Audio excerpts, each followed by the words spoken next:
Welcome to the Futurist Society podcast, where we delve into the latest advancements in technology, science, and culture. From discussions on the latest breakthroughs in AI, biotechnology, and space exploration, the Futurist Society is your window into all of the awesomeness that the future holds. Get ready to be informed and inspired as we consider the positive impact of emerging technologies on humanity. Without further ado, welcome your host, Dr. Awesome.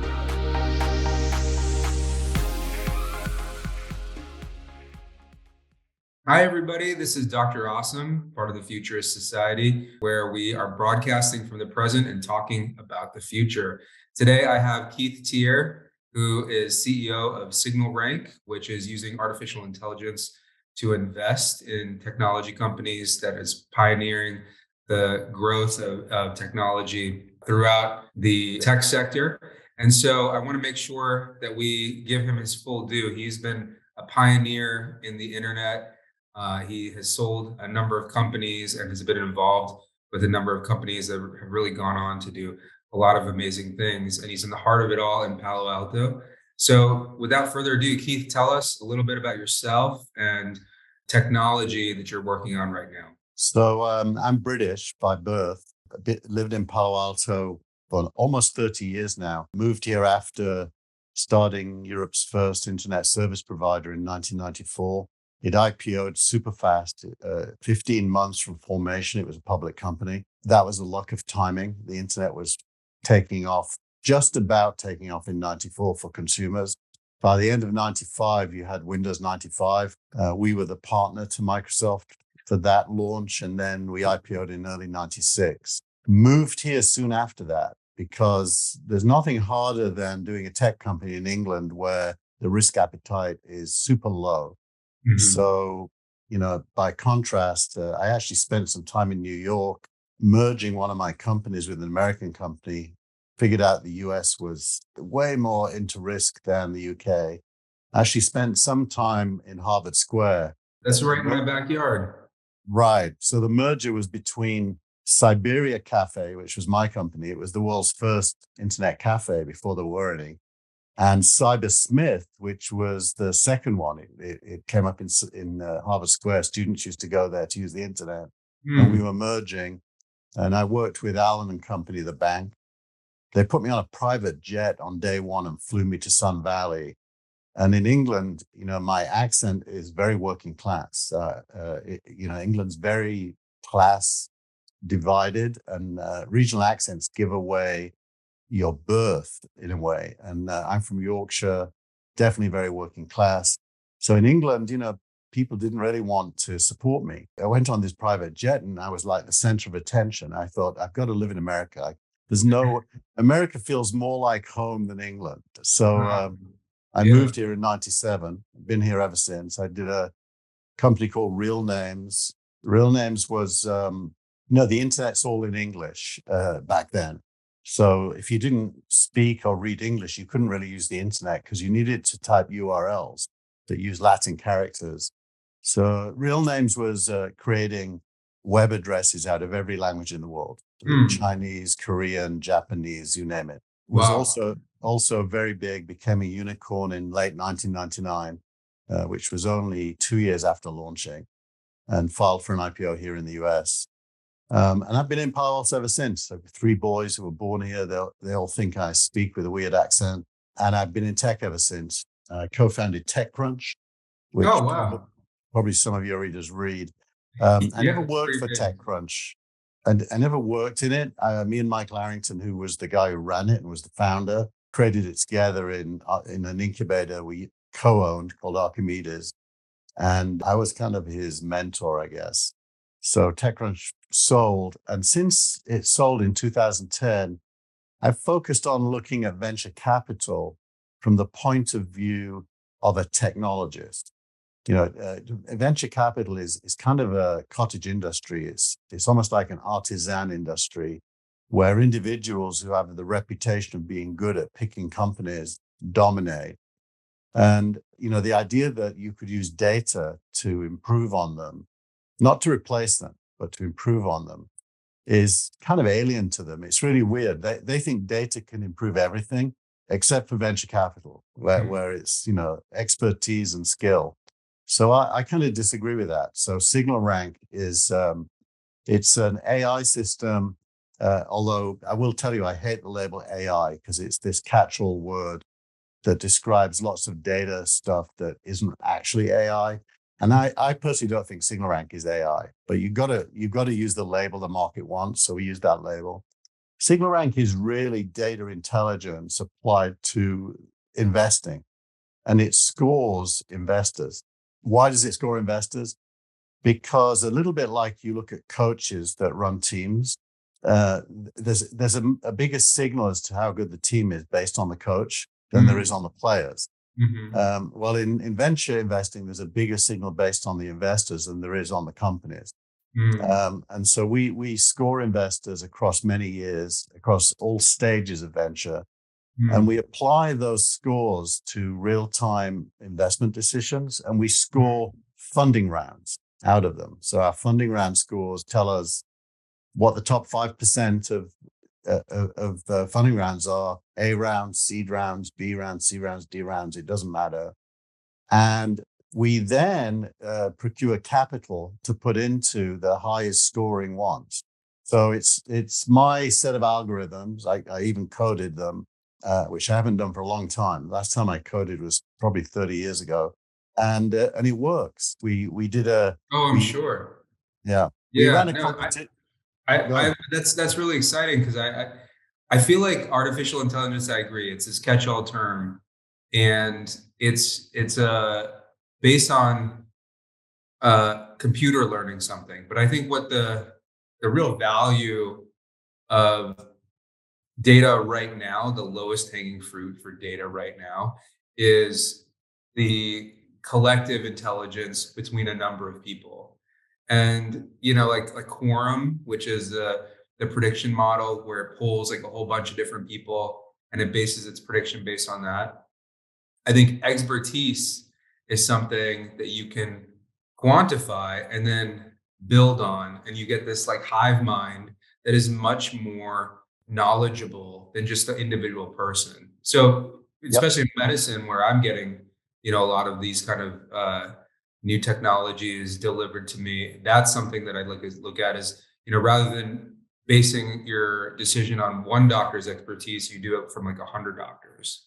There you go. That's exactly what it is. And in our case, we can weight each of the investors according to their recent past in a kind of a real-time weighting engine that allows us to. We've really programmed the hive mind of early stage investing, and so we know every day. We know the difference between a good and a bad funding round. Now, the hard thing is knowing which is good is not the same as being able to put money into it. So selecting the best funding rounds is hard but doable. Putting money into them is almost impossible because those are the most competitive funding rounds on the planet. And so we have developed, through an understanding of venture capital, we've developed a way of getting money into almost any funding round that we want to. And the way we do that is we partner with the investors who invest early, typically at the seed round or the A round of a company. They're typically writing checks between $500,000 and up to maybe $5 million. And by the time the third funding round for the company comes along, they don't have any capital to keep investing. So they typically get diluted. That is to say, their percentage share shrinks as new money comes in and buys shares. And we provide capital to them to maintain their ownership for free. We give them the money, and they get to keep 20% of the profit from our money. It's called pro rata. Pro rata is the right to continue to invest, which is usually a right most early investors have, but they don't have the money to do it. So that gives us access. And then the third thing is, and comes to your the humanity piece of this. The only people who can't invest in early stage startups that are growing fast is poor people. America has rules called the accredited investor rule. which means you've got to be worth at least $300,000 a year in salary or $1 million of net worth, excluding your home, to be allowed to invest in these high growth companies. And so what SignalRank is doing is building an index of all the companies we invest in. And we'll eventually list SignalRank on the NASDAQ. And at that point, anyone will be able to buy our shares as owning a piece of the index of the underlying companies. You're democratizing it. That's really great. I'm excited to hear about what is in store for you in the future. But honestly, when I saw your CV and not knowing that you were on the first beginnings of the internet and you've seen all of this change, and now you're in venture capital, which is driving the change, in my opinion, you must have such an interesting outlook on where we're going as a species and how technology is going to affect us as a species. You've seen the internet be adopted by everyone around the world. Now it's a utility, right? It's a right in some countries. Where do you see technology going from some of the companies that you're investing in? What is going to be the next big thing now that you have this different worldview than we do? It's interesting because part of my training, I was a political science and sociology major, and I studied philosophy and social and economic history as kind of minors. So I look at the world through a kind of historical, what is history? History is successive failures leading to success. I mean, human beings almost never do something right the first time. You will know that from the history of medical science that, you got to fail to succeed. And the way I look at the world today is there's a massive amount of very valuable failure going on. Elon Musk's rocket that blew up after launch last week is a good example. ChatGPT making up lies is a good example. Why is that valuable failure? It's valuable because once it works, it's going to change things massively. So there are a lot of people saying ChatGPT should stop. Why would you stop at the point of failure? That's the wrong time to stop. The time to stop is after you've succeeded. So to your question, I think pretty much every effort that we see has one of two goals. And these goals are kind of specific to the period we live in. Either technology is supporting conflict. A great example of supporting conflict would be the cybersecurity companies that sell to governments in order to help the governments fight other governments. Because we live in a time where Pegasus. Exactly. Well, Palantir is a good example of that. Palantir is an American, very large company, very vocal about its support for America in a world of conflict, and very anti-China, for example. So some of tech is focused on fighting battles to support nations. I hate that. I'm not that guy. But it's super. Those people get rich. And and we're living at a time of deglobalization, especially. I don't really like that term. My interpretation is we're living at a time where China, India, Indonesia, Nigeria are the future winners in the world economy. And America, just like Britain before, is in relative decline, not in absolute decline, but relative to the others, it's not growing as fast. And when that happens, and it happened for Britain as well, you kind of try to slow the other guys down from your position of power. So a lot of tech is focused on that. The bit that I like is the opposite, where tech is focused on globalization, so all humanity can benefit from it, and where it's focused on making human life better, which I reduce down to getting rid of the need to work. work to me is a necessary disease born of the lack of progress. Wow. Yeah. If we made progress, there would be no work. Hmm. Why? Because you'd automate almost everything. And so the track we're on now is to figure out automation. And Yeah. that I doesn't mean, have I respectfully disagree. I think working can be something that can be fun, and honestly, I think it's part of the human condition. I think that some sort of struggle is necessary for human beings to feel the best. You well, know? I don't disagree with you, but I use the word work in a very specific economic way, meaning Mhm. wage labor. Yeah. Uh, you know, effort. I would use the word effort to describe it. You said and challenge. I Okay. don't think that ever goes away. Yeah.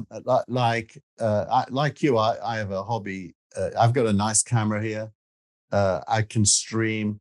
That I don't get paid for that. I Yeah. just do it because I love it. And by the way, I learn new things every day in it. So I don't need to get paid to make effort and be challenged and enjoy it. Once work defined more narrowly is largely automated. I read this week about this was an MIT document actually, robotic sperm insertion into an unfertilized egg outside the womb, leading Hmm. to 100% success of creating embryos. Hmm. What's bad about that? I mean, Yeah. that if you're infertile and trying to have a child, it's Hmm. an amazing thing for you. Hmm. And it's so small and microscopic, it would be super hard for a human to do it. Hmm.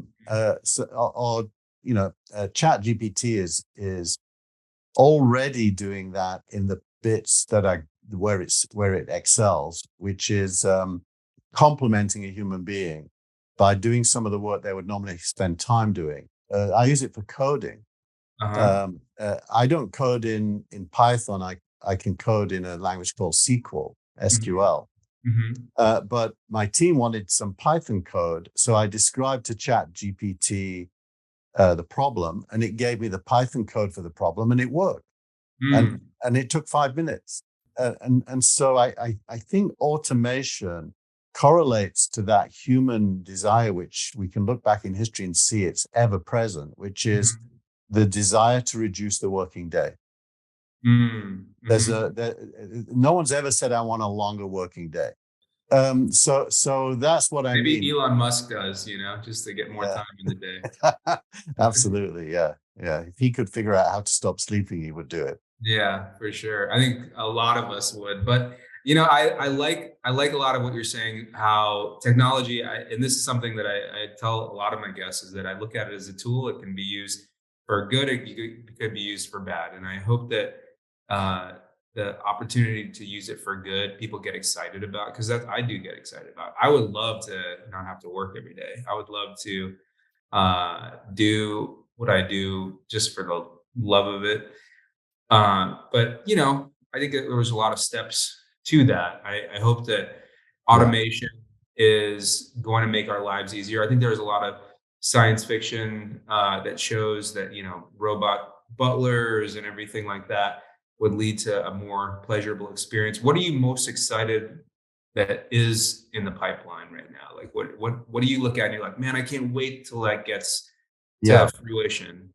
I think there's a lot, but if I had to pick one, I think it's that part of medical science to do with CRISPR Hmm. and stem cells. Mhm. Mhm. The idea that the human body is actually programmable. Mhm. So even though we're biological and chemical, we are understandable at a very finite level. But things like genetic diseases, viruses, and so on. That to me seems, that's where my brain actually can't go because I wasn't trained in chemistry and biology, so Mhm. I don't understand how that can be done. Mhm. So for me, that's the closest to science fiction, but it isn't. Mhm. Um, Mhm. with AI, I kind of understand how it works, so Mhm. I'm less in awe of it. But I think Mhm. it's going to have a huge impact as well. And then energy related things. I don't know enough about nuclear fusion to know if it's real, but a lot of Mhm. smart people think it is. Mhm. And if it is, that will be dramatic in its consequences. Yeah, they're So making it. They have a nuclear fusion plant literally 3 blocks from where I live here in Cambridge, and they're closer every single day. Most recently in the news, they had the net positive energy from the fusion process, which I think is a big deal. But I coming from my aspect, I know the biology and I know the chemistry, and I'm also excited about CRISPR. I know it well enough to know that this is going to have a profound impact. What are some things in your wheelhouse that you see having the most profound impact in the next few years? I hope the answer is social, that technology opens up.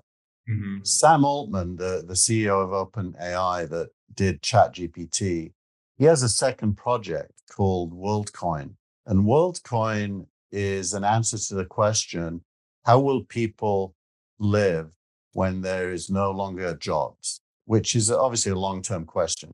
And WorldCoin says, well, anything that's produced in an automated fashion without human effort should be taxed at 100%. Mm. And that money should be distributed to people 100%, because there should be a human, if you like, a payoff for being part of humanity. If collectively we've reached the stage where food can be grown, harvested, processed, homes can be built, furnished and lived in, travel can be available to everybody. If you get to that stage, there should be a kind of a human dividend, not a rich person's dividend. Hmm.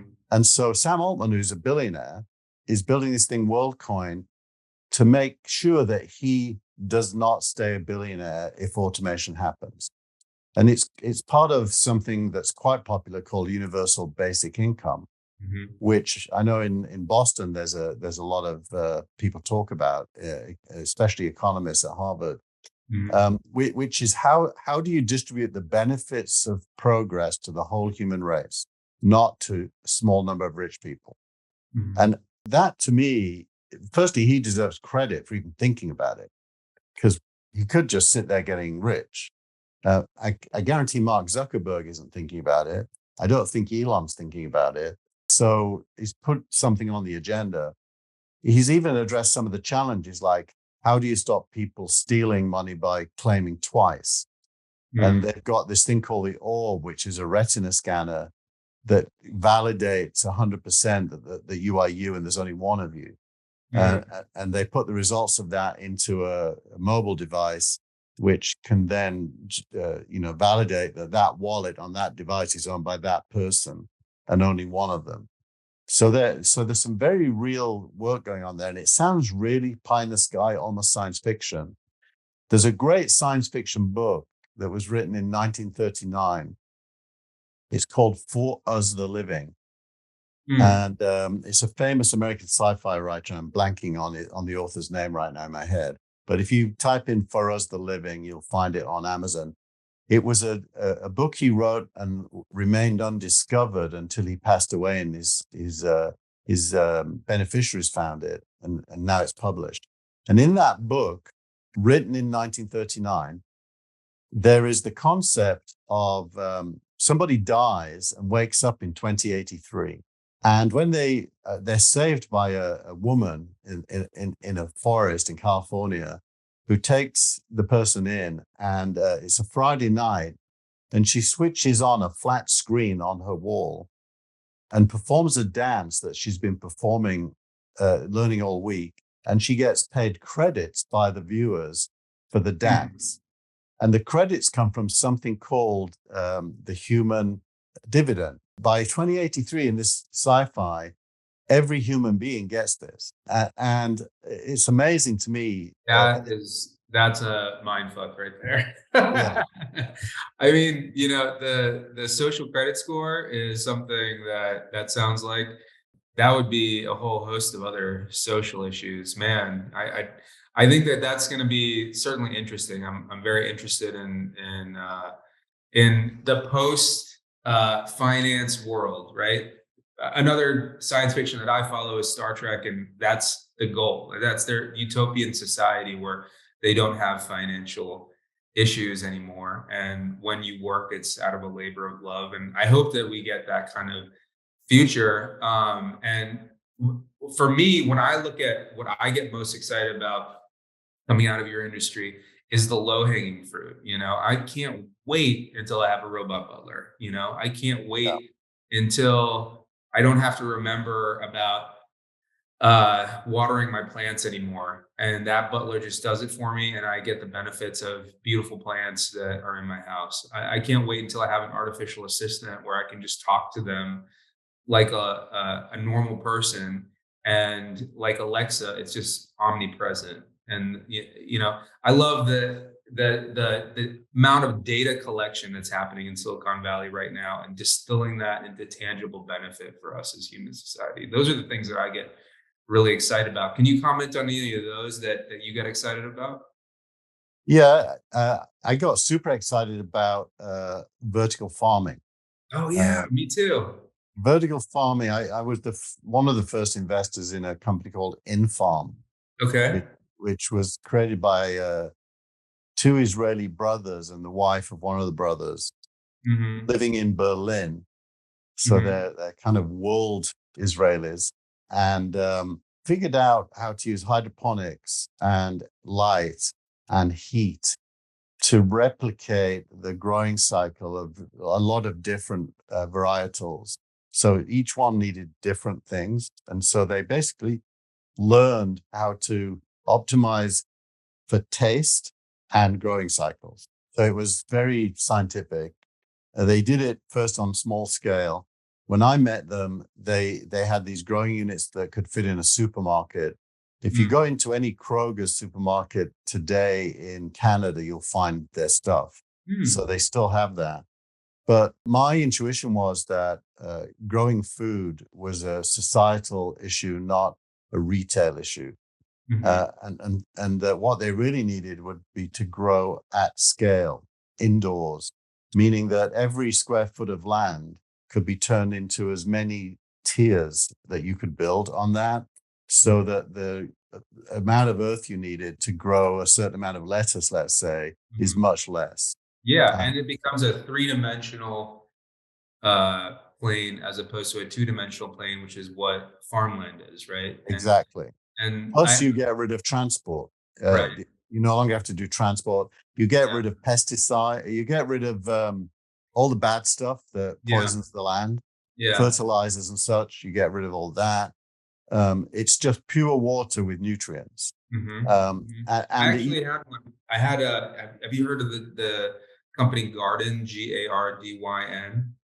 I've heard the name. Yeah, I haven't got one.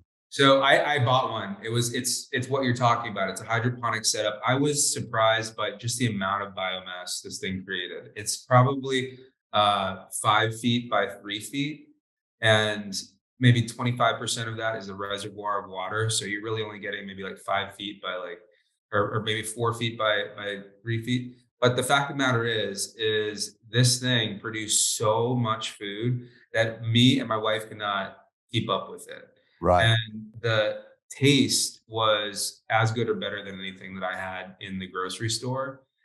And that's something that is readily available for people. Like those strawberries that are being grown in New Jersey, that are the sweetest strawberries that have ever been created.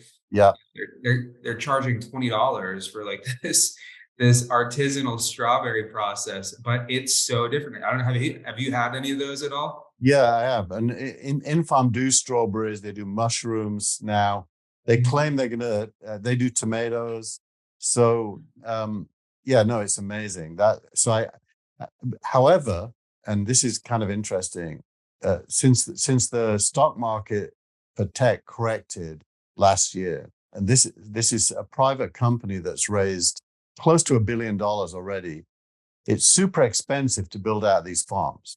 You're talking $10 million per farm, and theoretically, every city in the world with 100,000 people or more could have a farm per 100,000 people. So they're super expensive, and venture capital now won't underwrite that kind of spending. Mm. And so they've had to cut headcount a lot by half and started to slow down. They've even closed down some of the facilities that they previously did. And that's because society at the government top-down level, doesn't really want to put money into food production. And venture capital can only do it when there's a growing value is recognized by the next investor up until the time a company goes public. So that company probably needs billions of dollars. In the age of WeWork, billions of dollars were available to what was arguably not a very good idea. Food production is a great idea, but billions of dollars are not available now. So that's one of the compromises you have to make. I've got another company that answers your question. It's called Nodes and Links. Nodes and Links is it's a two-person startup originally, both out of Imperial College London, applying AI to construction projects before they start building, to figure out all of the points of failure in the project and the overrun on cost that would lead to before they actually become failures. And they've been built in now into the high-speed rail project in the UK and a bunch of other projects, lots.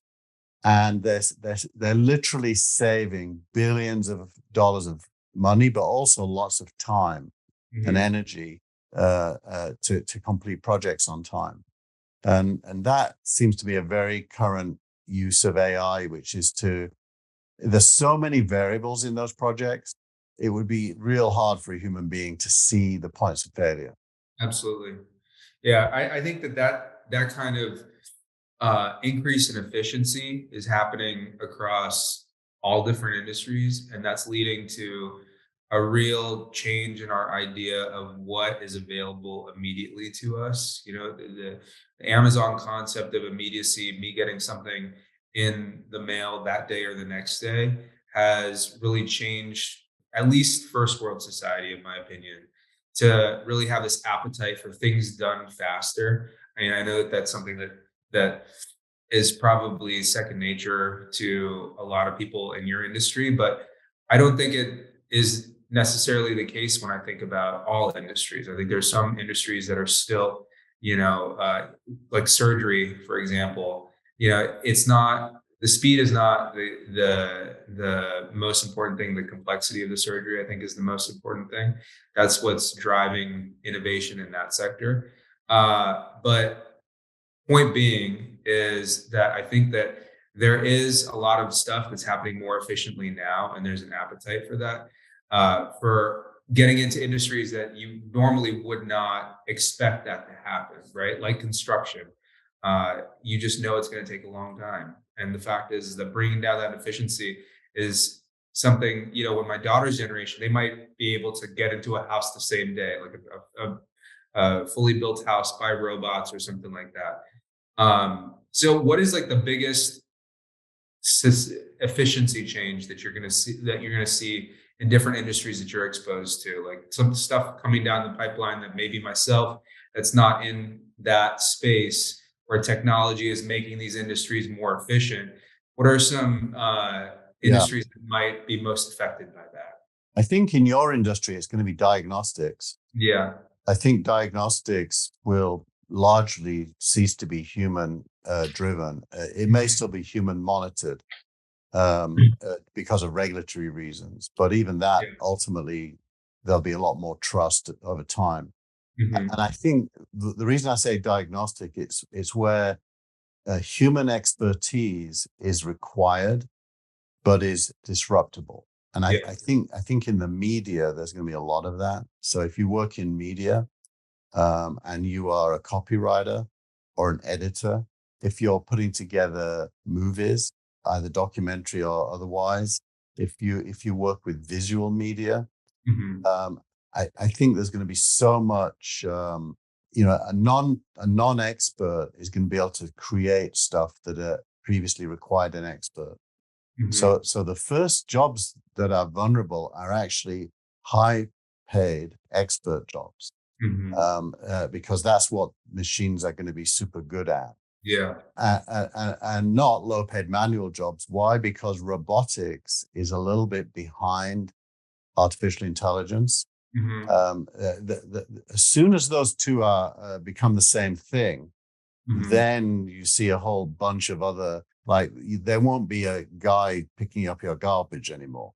Hmm. That will be automated with a self-driving truck and the ability to figure out everything.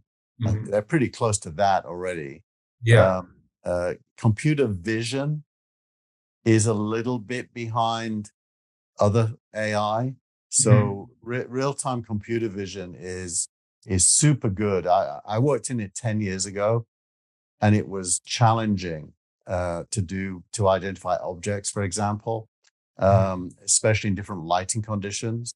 It's now a lot easier, and so I think robotics requires dexterity and vision Yeah. that are just a little bit lagging, Hmm. and then decision making is actually ahead Hmm. of that. The only reason Elon can do it in a Tesla is because the car has wheels and can't fall over. Right. Um, and so the dexterity is less important for a car than it would be for somebody picking up a garbage can or cleaning a floor, for example. Hmm. Hmm. So I do think the low hanging fruit is really a human expertise in where knowledge is the primary expertise, component. Yeah. Um, I think that'll change a lot.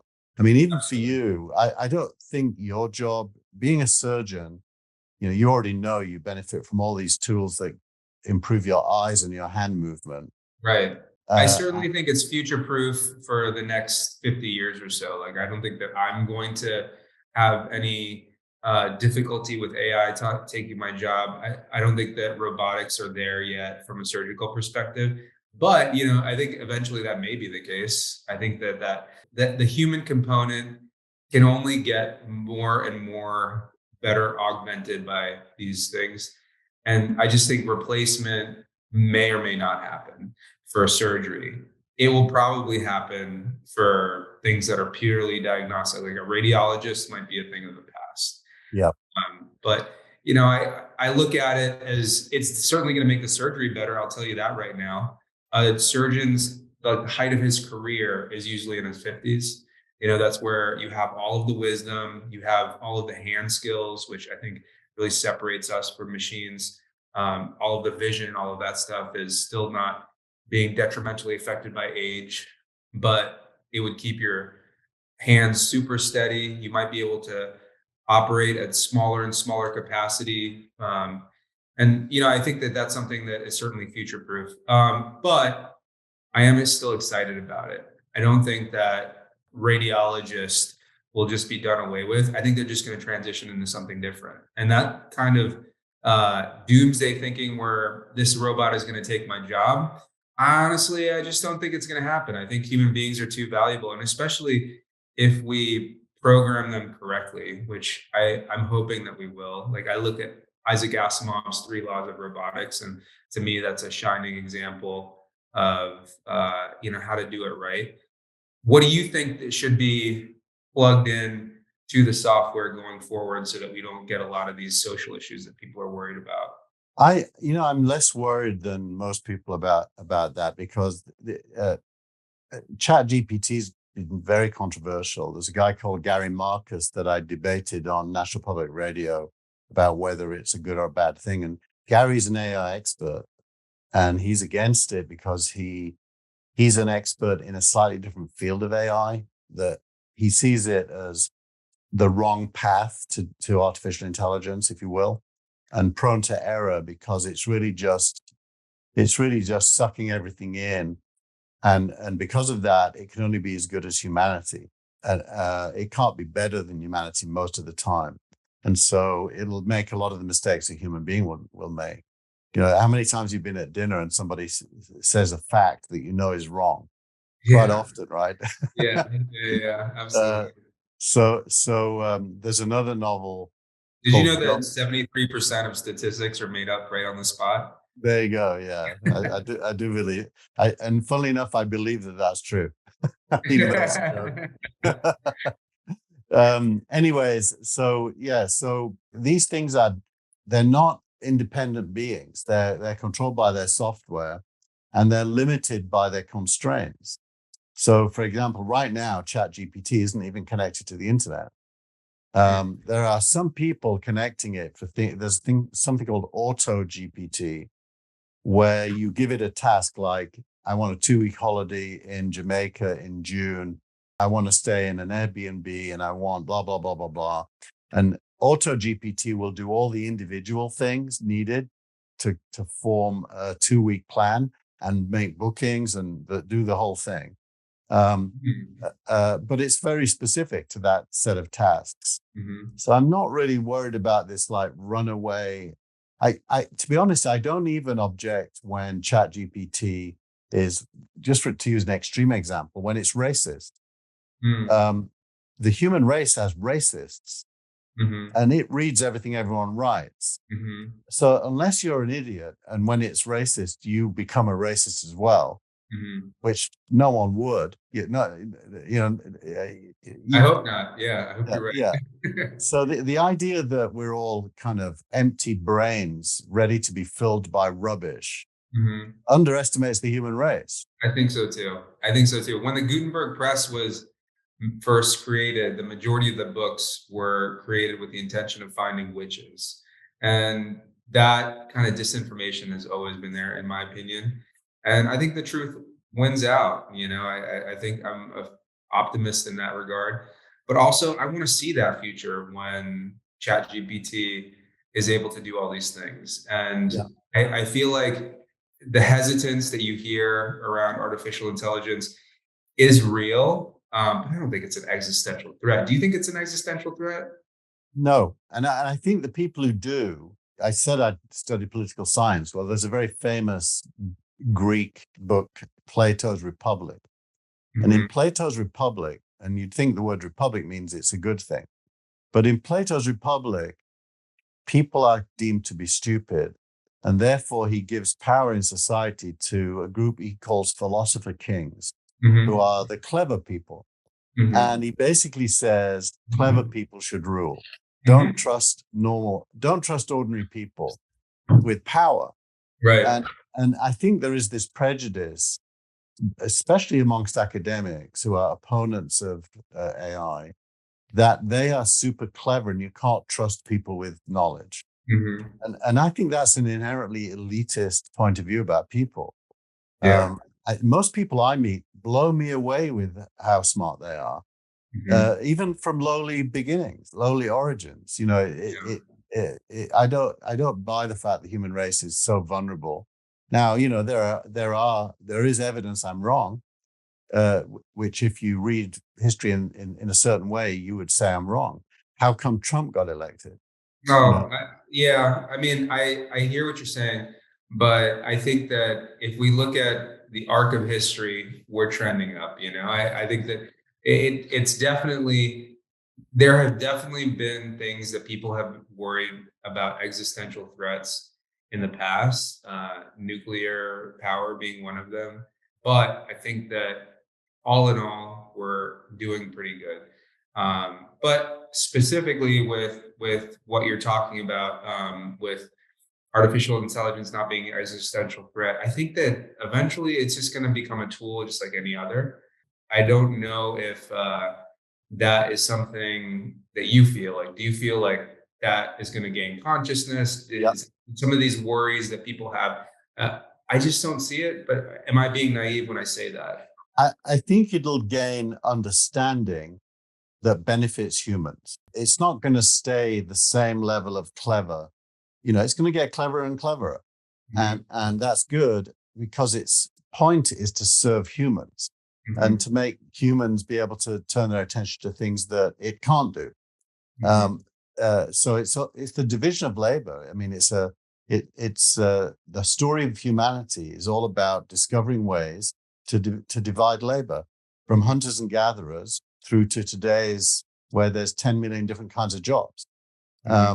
So I think the division of labor is a good thing, and to divide it further by allowing machines to do some of the stuff we had to do before is great. And I don't think consciousness is the wrong word, but cleverness, yes. I think for the most part, you won't be able to get a job in any kind of knowledge-based work unless you become an expert at using ChatGPT. Mm-hmm. Your employer is going to want you to use it because it's going to Absolutely. make you able to do more in less time. So I think it's going to become a requirement of success to embrace it. Yeah. Yeah. No, I'm excited about it. I mean, I think that we're also looking at it from our lens of what we've had to live through and experience right now. It might be completely different in the future. Like I look at my daughter and she's a year and a half, and she might have a relationship with a robot that's equal or better than a real friendship with a human being, you know? And who knows if that's a good thing or a bad thing, but I feel like it's a good thing. I mean, I think that if that robot can also teach her 7 languages at a rate that is able to, be perfectly tailored to her, I think it's going to lead to more exciting humans. And it's one thing that I think that you talked about is that you're constantly impressed with the human race. You feel like we're not giving the human race enough credit, and I totally agree with you. I think there's a lot of naysayers about worried about the Idiocracy movie plot, which is, we continue to become dumber as a species because of all of these adjuncts. Do you think that that is on our horizon, or are you thinking less so? Dumber is a kind of a word that has to be unpacked. A good friend of mine, Andrew Keene, wrote a book called The Cult of the Amateur. I do a weekly podcast called That Was the Week, and he's my counterpart. He almost always disagrees with me. Mhm, And so we have a conversation. And the cult of the amateur was saying the internet's going to make us all dumb. mhm, Why? Because every point of view will be considered equal. And an expert who works for the New York Times, who writes about, let's say, AI, will be treated as equally valid to a 12-year-old who blogs about AI. And mhm, therefore, we'll all become dumber. I don't think we become dumber. I think we become less elitist. I know I got a degree, and I have a brother who left school at 15. I mhm, can tell you, my brother who left school at 15 is smarter than me. He is mm, absolutely smarter than me. He mhm, learned to code on his own for being a taxi driver. He ended up as the CTO of several companies. He's retired now. And he was never credited with being smart. He was mm, credited with being dumb. He was called, in England, you call it, what's the word? A dunce. He was called mm. a dunce in class Oh because my God. he was getting C's and D's because the education wasn't custom to him. Yeah.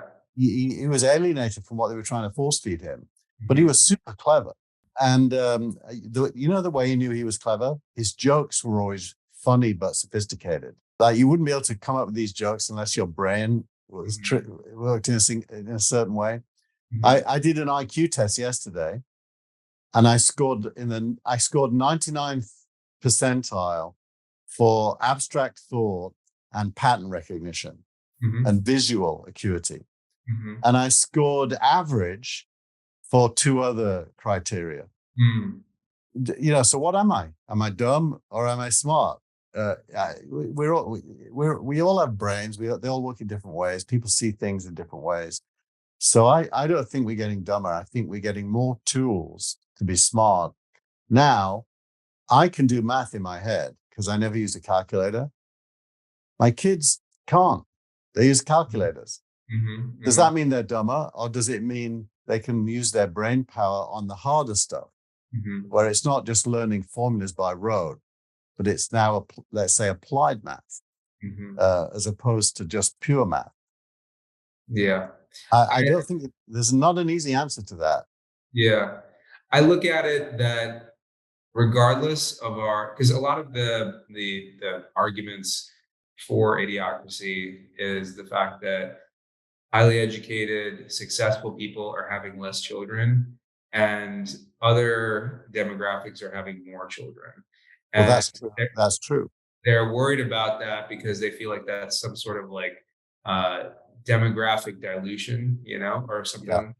And I feel like it's not that at all. I look at us as plants, and all sorts of different plants have different genetic makeups. Some are taller, some are less tall, et cetera, et cetera. But give that plant the best nutrients, the best sunlight exposure. That's more determinant of their beauty than the genetic makeup that they have. Well, And just look at Indian engineers in Silicon Valley mhm, who were born in India. mhm, The vast majority were born into poor households, went to normal schools. Some of them went to some of India's better colleges later in life, or Chinese engineers in the valley, which there is also a lot. These mhm. almost all came from what was then a third world country. So the idea that there's a correlation between demographics and intelligence is kind of a little bit Nazi. Yeah, but even if it's not intelligence, right? Like even if intelligence is not some, end all be all of qualities that we should have, I feel like in general, you give a human being the right nutrients that it needs, There you and it go. will, Yeah. it will prosper, given just the right environment and circumstance. And so I look at that technological wave that's coming as just more nutrients. Exactly. I wish that I could give my kid more love than I give her right now because I go to work.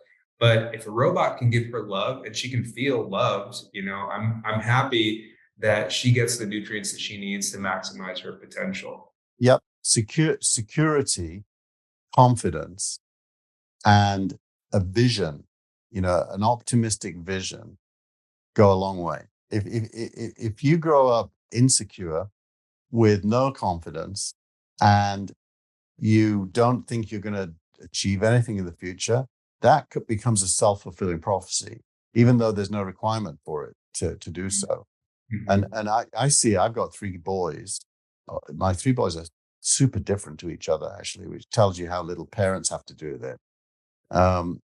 We do have something to do with it, but I'm going to guess it's like 5%. Yeah, they It's say birth order is the highest predictor of personality. right. Well, I can see that for sure in mine. I'd say the most ambitious is my youngest, who's had to fight for attention his whole life because Mm, he's the youngest. He was excluded. He got hand-me-down clothes. He's he's if he didn't fight, he'd be invisible. So he's mm, a fighter.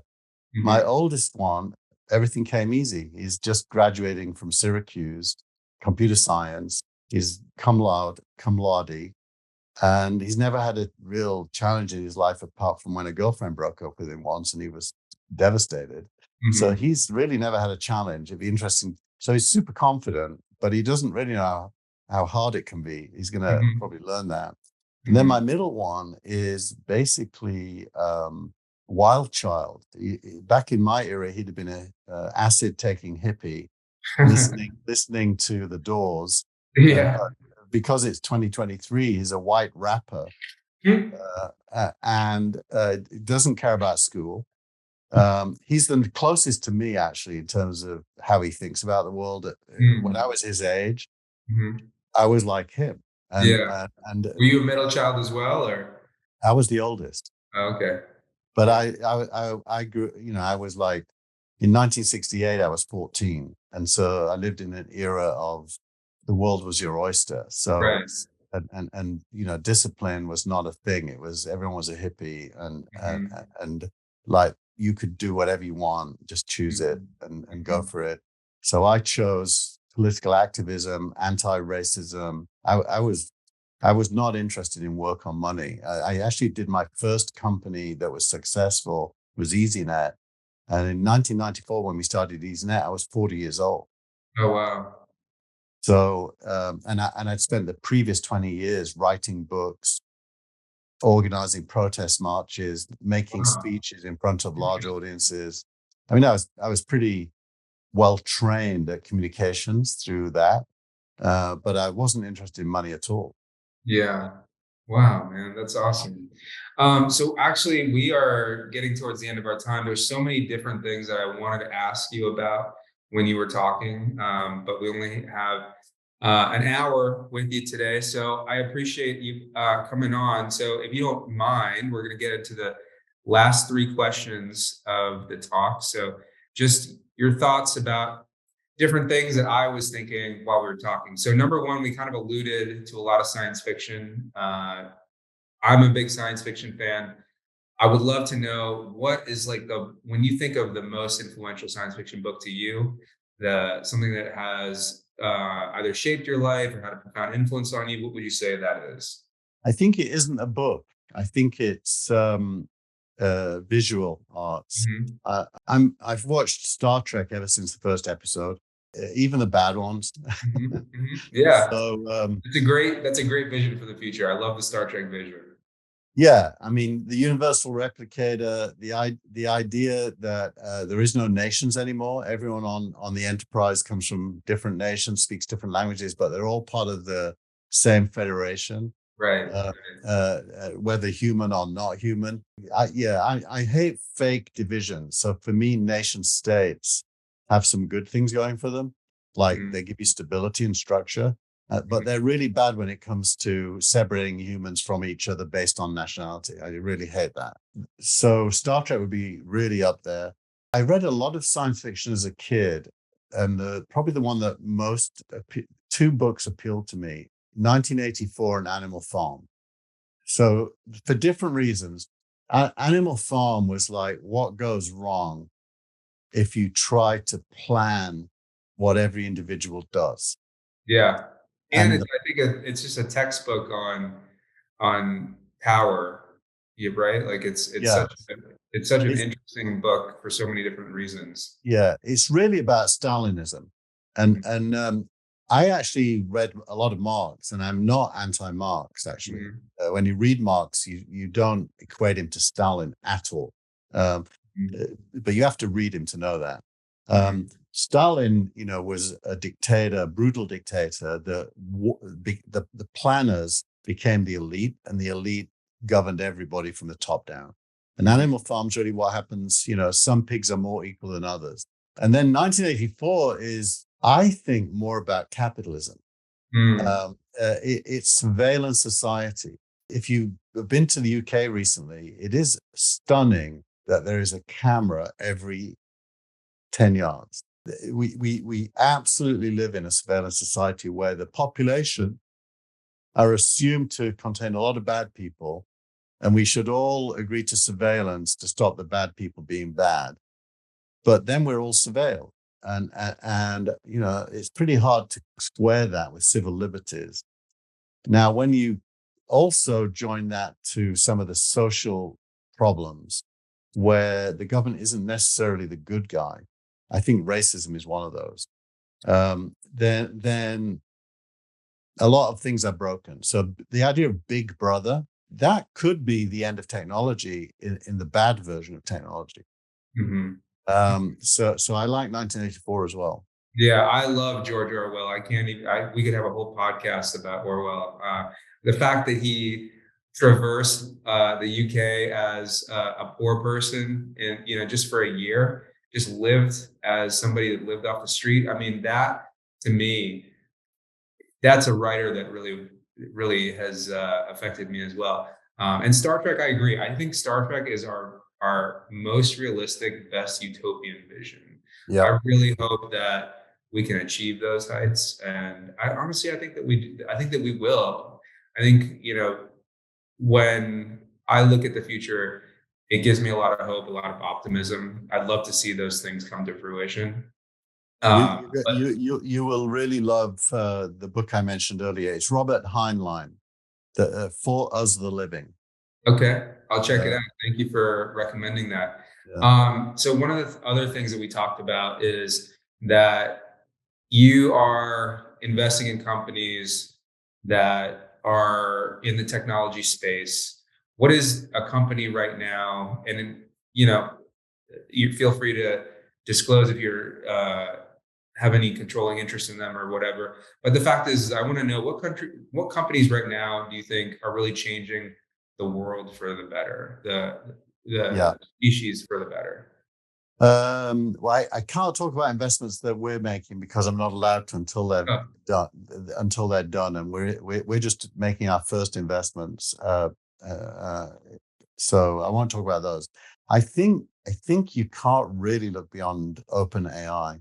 mhm. You really can't. I mean, if you try to pick a second, it's nowhere near as impactful as OpenAI. Yeah, I agree. When people talk to me about the technology that's really going to change our lives, I agree with you. It's artificial intelligence all the way. I Yeah. don't really think that I am somewhat of a fan of the vision behind what's often called Web 3.0, Hmm.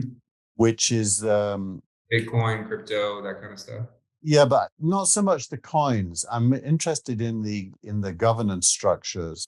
Mm-hmm. They're called distributed autonomous organizations. Mm-hmm. Basically, instead of creating a company, you create this software structure called a DAO, a DAO, and it has voting and membership based on putting a stake in. If you put a Mm-hmm. stake in, you become a voter. So it's like a citizenship in a way that you buy, and Mm-hmm. then you get to make decisions with all the other buyers about the future of whatever the software is focused on. And Mm-hmm. so there's no ownership. There's no corporate ownership. So insofar as it succeeds, the value it creates is distributed to all the users in it. Kind of super interesting as a structure. And some of them are becoming quite real now. They're doing Mm-hmm. real world tasks like file storage, for example, or there's some video conferencing software built on top of things like a DAO. So when they succeed, there's no shareholders and Mm-hmm. there's no rich person that created it that makes most of the money. Yeah. If I could have figured out a way to use that structure for SignalRank, I would have, because I Mm. think there's something wonderful about that structure. Yeah, that's cool. I agree with you. I think the AI is going to be the most significant thing. And even just the conversation has changed because of OpenAI, right? Like their introduction of ChatGPT exploded like a wildfire throughout human society, right? I mean, 3 months ago, you could ask someone what is ChatGPT, and maybe only a handful of people knew it, even though many people were using it 3 months ago. But now, I mean, you could walk down and talk to everybody on the street and they know what ChatGPT is.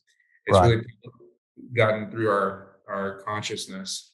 So last question before we end is where do you see specifically the industry that you're in 10 years? And that can either be venture capital or just software Yeah. affecting us.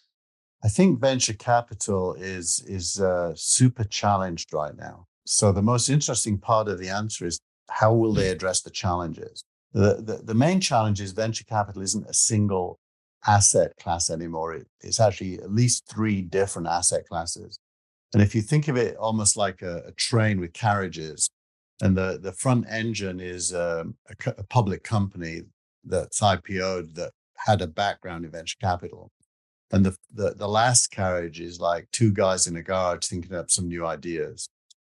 There's really, three or four phases you go through as a company in venture capital. The first phase is the seed stage. The second stage is the venture stage. And the third stage is the growth stage. And then there's the public stage.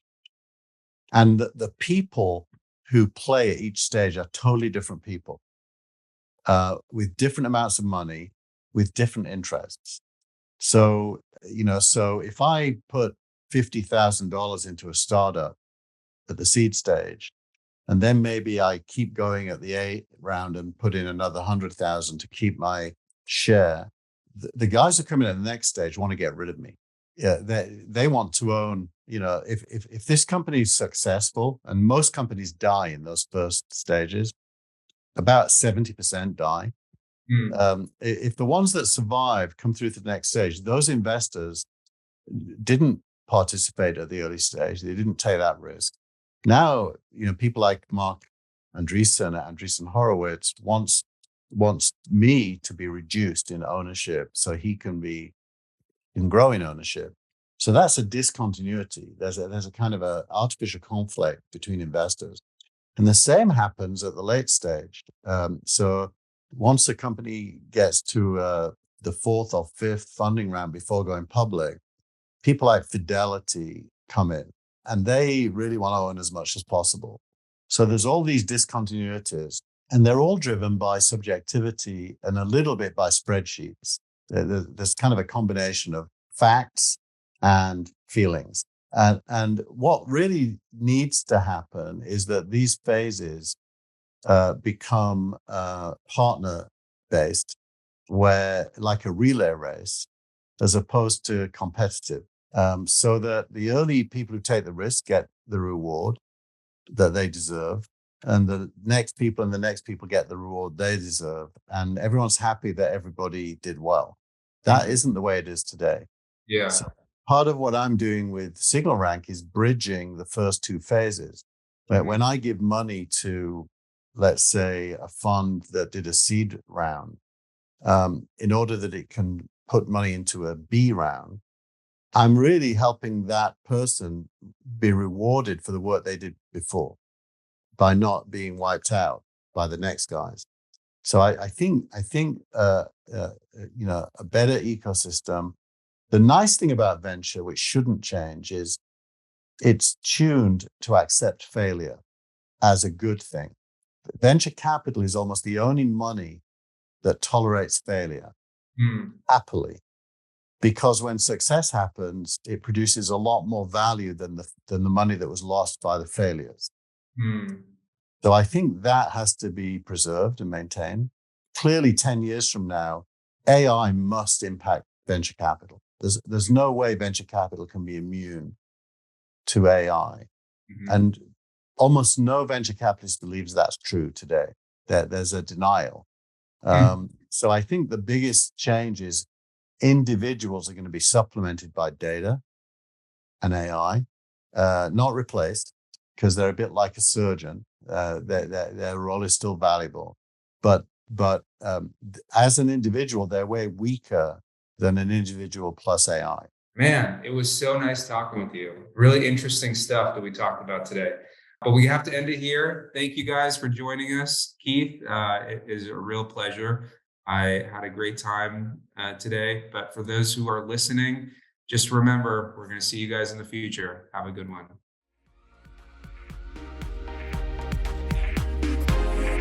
We appreciate you taking part in today's episode. Take this chance to reimagine a better future by joining a community of futurists who strive for a remarkable world. Be a part of this growing network and contribute to making the world a more positive place. Visit thefuturistsociety.net and subscribe to the show so you don't miss a drop of hopeful futurism.